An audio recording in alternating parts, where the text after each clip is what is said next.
Alright, so somebody, one of the YouTube supporters, forwarded me this link on this movie called Shanghai Kiss.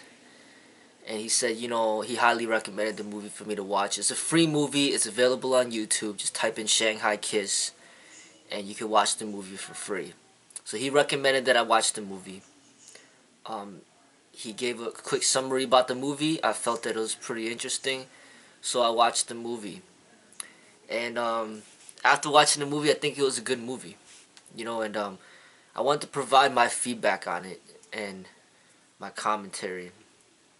Um, so this is one of the first movies, the very few movies that I ever seen where it's starring a Asian American or a Chinese American guy, and he's not from China, he's from America.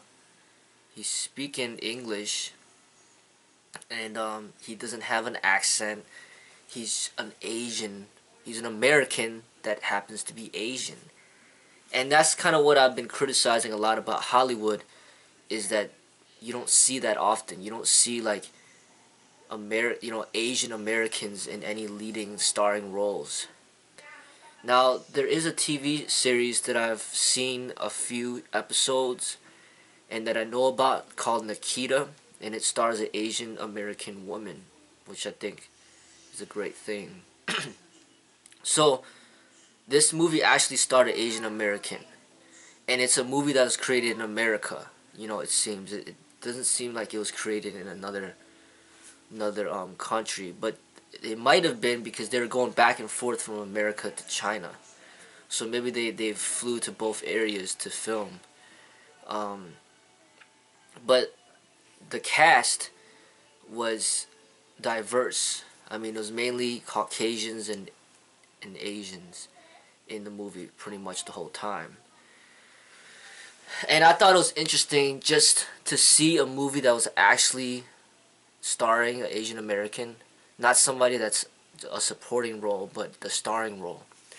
I thought it was very interesting because Bruce Lee was, one of the very few that had a starring role in an Asian, being Asian American, starring in Enter the Dragon. Now this guy, another thing about this movie that's nice and interesting is that it has nothing to do with fighting. It's not a stereotypical martial arts movie. It's a movie about love, and going back to your roots, understanding yourself, and the difficulties of merging two cultures together. It's an interesting movie, and I'm really that's the type of movie that I would. I mean, I'm not an actor, but if I was to be an actor, I would want to be an actor in a movie that's something like this. That's not anything to do with fighting, but more to do with like life, and teaching life lessons. And it's interesting, that this movie was even created. And it just, to me, I feel that it shows progress in America as far as allowing there to be opportunities, not just for whites and blacks, but also for other races as well, no matter be Asian or Hispanic or whatever. I was mainly criticizing the Hollywood a lot because there's just very limited Asian American actors, and very few movies would ever be produced where it stars an Asian American. Now, another thing about it though is that this movie, I think, has been posted since 2011, but there's only like a few 100,000 views. So I mean, that just shows like how the movie, I don't know how it did in the box office, but it might not have been that successful. I don't know, but just to see one of these movies being produced was a nice thing to see. The starring person in the role was the guy. He was in X-Men: The Last Stand. He's one of the Asian guys in that movie, and he was a starring role for this movie. One thing that I also liked about the movie is it showed like interracial couples. mainly the Asian with a Caucasian, and then the Asian with the Asian, and then the Asian with the Caucasian, just showing that, you know, it's okay for a white woman to be in love with the Asian man.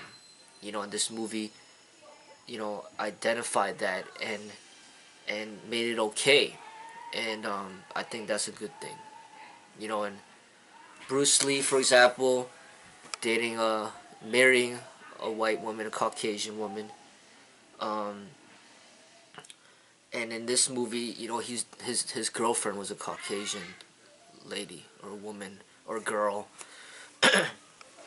and I liked that. I liked how it showed like diversity in that respect.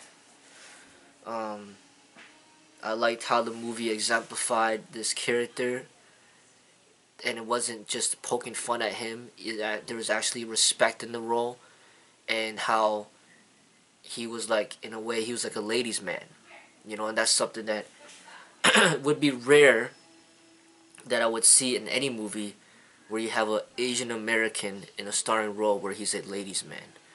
Now, obviously, Asian movies in Asia, you know, Andy Lau is like one of the most famous people in China. He's been in hundreds of movies and music videos, and he's a ladies' man, but he's a Chinese man, right? But to have an Asian American in a movie in America become a ladies' man, representing a ladies' man, um, that's something that you rarely see. In this movie, they actually highlight that, and I think that's a good thing. Um, I just feel that when more movies are produced such as this that break down certain stereotypes, I think it benefits the people. I think it contributes to less racism in this world. So meaning, you know, like if you take a person out of, you know, the stereotype and you put him into something different, you know, like for example, like the Asian male might be perceived or stereotyped to be like weak and unattractive and not good with the ladies. That might be the stereotype. A nerdy person that just gets good grades. That might be the stereotype. But when you have a movie like where it's Bruce Lee, where he's not weak, he's strong, and in this movie where he's not like a shy person, but he's like a ladies' man, it breaks down that stereotype, you know, from people and be like, hey, you know, here's an Asian man that's strong. Here's an Asian man or Asian American man that is a ladies' man. And in that movie, actually, there was the Caucasian man that was actually shy with the ladies and had a really hard time getting with the ladies. And it was the Asian American guy that was good with the ladies. So it flipped the script. Normally, it's always the white male that's really good with the ladies, like a Brad Pitt. And then the Asian man that's seen as a nerd that can't get the ladies, that gets poked fun at. Okay, so it flipped the script. So then it breaks down that stereotype, and it basically encourages people to look beyond race like racism and to not stereotype. Another thing in other movies, for example, like if they always have the black male playing the criminal and the one that's always robbing and stealing, but if they flip the script and they have the white male play that role, then it kind of evens the playing field, where it's like it's not just the black person that steals and kills. The white man steals and kills too. And the Asian man. Everybody steals and kills. So then you don't really associate a race with a certain activity. You know, I think that's very important. You know, and you know, but you know, but the thing is, this movie was not that popular, and because it's not that popular, even though it was produced, if not a lot of people watch it, then it fails to pretty much affect the people in a positive way because they simply did not watch the movie. It's like a really good book that nobody reads. Like people need to read the book in order to learn from the book. Movies that are produced, it could be a really well written movie full of education and helping people like learn not to be racist. But if nobody watches it, then people don't benefit from it. So those are some things that just got in my mind that I was thinking about, and I know for a fact that being in that industry, in the Hollywood industry, is extremely difficult. And for this guy to get that role and actually have a movie produced with him starring in this role, it had to take a lot of work.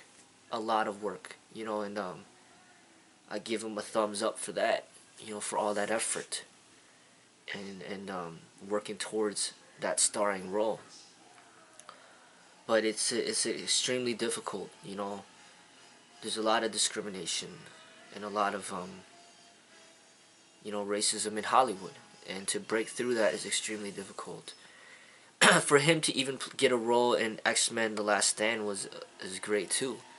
Even though it's a supporting role, he was in the movie and he had some screen time, and you know, he's building his career. So I see that, you know, with movies like this, it shows growth towards something positive. You know, at least in my eyes, you know, being an American that happens to be that happens to look like he's Asian. You know, I think that there's a lot of discrimination when it comes to Asian Americans or American Asians. I'm calling American Asians that try to get into that industry, into the acting industry.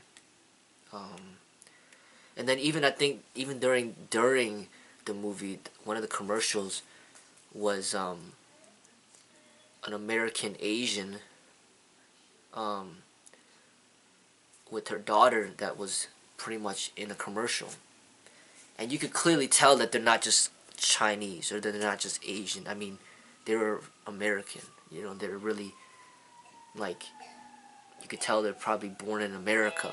You know, and that's kind of was new to me. You know, seeing an American Asian, you know, be in a commercial. You know, and have a good part of the, you know, good screen time on the commercial. I just feel that things need to be more diversified. You know, more opportunities for everybody, not just one race. And I see that, you know, slowly but surely, I think I'm seeing some progress. You know, according to this movie and the TV series Nikita, and you know, just other little things here and there. So that's my feedback on the movie. I'll put the link to the movie in the description section of this video. It's called Shanghai Kiss. I think it's a good movie about love, and I do recommend it.